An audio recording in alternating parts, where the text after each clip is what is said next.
La moral según Nietzsche. Para Nietzsche, la moral es una autocrítica.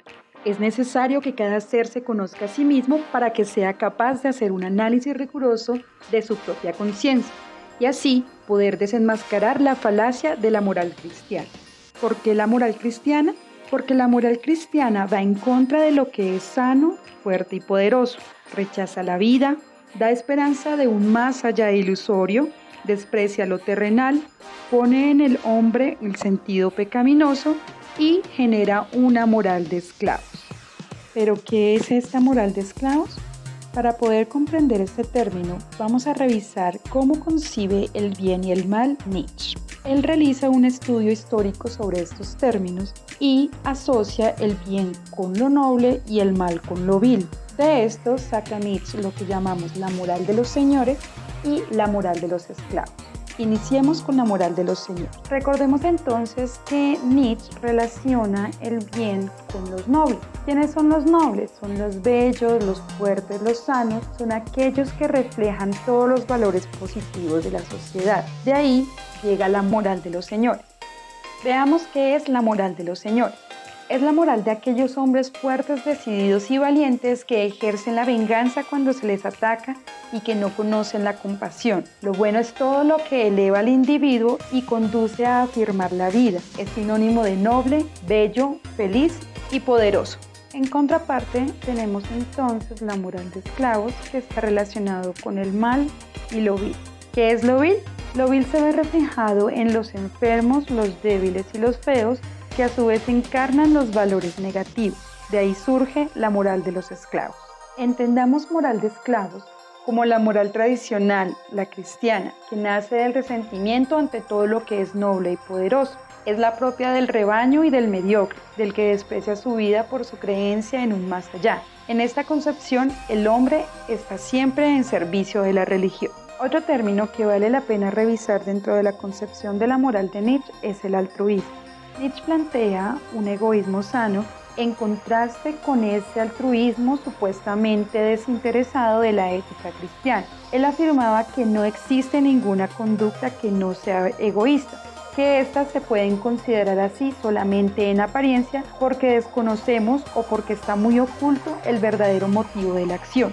Dice que solamente para una observación muy fina es posible develar lo que está detrás de las acciones desinteresadas. De acuerdo a lo anterior, podríamos decir que el objetivo principal de la crítica a la moral consiste en desenmascarar las ilusiones y los engaños. Nietzsche era consciente de que la moral cristiana, como fundamento de la cultura, aparecía como una maestra de la seducción, la cual surge de la voluntad de poder de los débiles que logran imponer su moral de esclavos contra la moral de señores, poniendo la compasión como el deber más noble de todo. Pero esta moral odia la vida e invierte todas sus energías en un mundo sobrenatural, dejando este mundo con sus miserias y renunciando a cambiar. Esta crítica desemboca en una idea que identifica en su totalidad el pensamiento del filósofo alemán, la muerte de Dios. Nietzsche se sirve de la figura de Zaratustra y del libro Así habló Zaratustra para explicar todo el proceso de la muerte de Dios y las consecuencias que trae. ¿Qué consecuencias tiene la muerte de Dios? Al morir Dios, el hombre queda desorientado en un mundo que ha estado siempre regido por la religión y al no ver más opción, debe ser él quien tome este lugar. Al liberarse de Dios, el ser humano se libera de la tensión de pensar que hay un ser que conoce sus errores y sus pecados. Además que por más que se esfuerce por vivir bien y seguir sus exigencias morales, se da cuenta que no hace el bien sinceramente, sino que espera una ventaja a cambio, lo que aún siendo bueno es malo. Por otra parte, el hombre debe lidiar con la idea de sufrir eternamente en el infierno como consecuencia de los pecados. Esto genera un miedo que es aprovechado por la religión, pues quien sabe explotar con éxito los miedos de los hombres obtiene poder sobre ellos. ¿Pero qué sucede después de esta muerte? ¿Cuál es el panorama para el hombre? Según Nietzsche, se abre un periodo de tiempo en el que no hay principios ni reglas o valores que le den un sentido o un orden. Esta situación la vamos a conocer como nihilismo. Allí los valores superiores se desvalorizan y pierden su credibilidad como coordenadas para orientarse en la existencia. En esta fase, el hombre se vería obligado a encontrar el sentido de su existencia única y exclusivamente en el mundo terrenal. Propone entonces Nietzsche dos tipos de nihilismo, el nihilismo pasivo y el nihilismo activo. El nihilismo activo despliega fuerza y acometividad, ya que reconoce lo inadecuado de las cosmovisiones vigentes. También logra desarrollar dinamismo y generar una fe en la propia causa, pero esto no le basta para ser creativo o productivo para desarrollar nuevos valores. Por esto tiende a ser violento. El pasivo, en cambio, busca todo lo que lo alivia, tranquiliza y anestesia, cualquiera que sea su disfraz. No le interesa volver a caer en lo religioso, en lo estético o en lo político. Esas personas tienden a huir de la realidad y de la descomposición de los valores. Una vez se ha superado el nihilismo, va a surgir el que Nietzsche va a considerar superhombre. Este surge a partir de la necesidad de superar un estado inferior. Nietzsche esperaba de esta nueva especie o de esta individualidad que liberara de nuevo la voluntad, que le devolviera al hombre su esperanza y a la tierra le estableciera una meta. Utilizando la figura de Zaratustra de su libro, Nietzsche hace una descripción de cómo sería este superhombre, a lo cual dice: debe ser un hombre capaz de vivir sin esperanza, sin consuelo, sin Dios, que comprenda plenamente el valor de la vida, se debe mantener fiel a la tierra y también debe despreciar todas las esperanzas ultramundanas. Para ilustrar el proceso de transformación que conduce al superhombre, una vez se ha superado el nihilismo, Zaratustra utiliza la metáfora del camello. Esta consiste en tres frases. En la primera está el camello, que es esta persona que no cuestiona ningún orden y no tiene ideales ni valores. Únicamente se va a preocupar por los placeres inmediatos.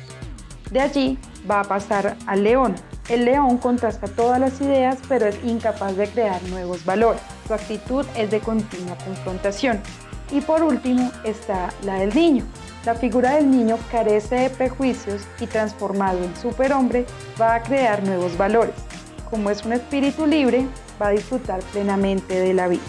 Con la muerte de Dios va a morir la moral cristiana también, y los valores que con ella venían se van a volver obsoletos. Entonces, como consecuencia, va a surgir este superhombre que va a ser capaz de influir en la apariencia, en los valores y en el futuro del mundo. A modo de conclusión podemos ver, primero, para Nietzsche es importante que el ser humano se despoje de toda moral metafísica que no le permita apreciar el mundo tal como es, por ir en busca de una vida ultraterrenal. Segundo, los valores cristianos deben ser transvalorados con el fin de dar paso a valores terrenales, como la audacia, la belleza y la salud. Después de la muerte de Dios, el ser humano debe superar las etapas del nihilismo para alcanzar su perfección y ser capaz de crear los valores ya mencionados, dejando de lado todo lo que pueda tener tintes metafísicos. Y por último, el ser humano debe ser consciente del aquí y del ahora para apreciar la belleza que tiene la vida, tener la voluntad de superarse a sí mismo y a su vez de transformar su entorno. Es claro, según lo anterior, que la visión de Nietzsche nos muestra una propuesta de transformación que tiene profundas implicaciones éticas. Debemos aceptar nuestra vida, nuestro destino y luego quererlo todo otra vez, configurar nuestra vida como si fuera una verdadera obra de arte. Suprimida la fe y la esperanza en otros mundos, al hombre solo le queda la fuerza imaginativa. Y esto fue una pequeña mirada sobre la moral según Nietzsche.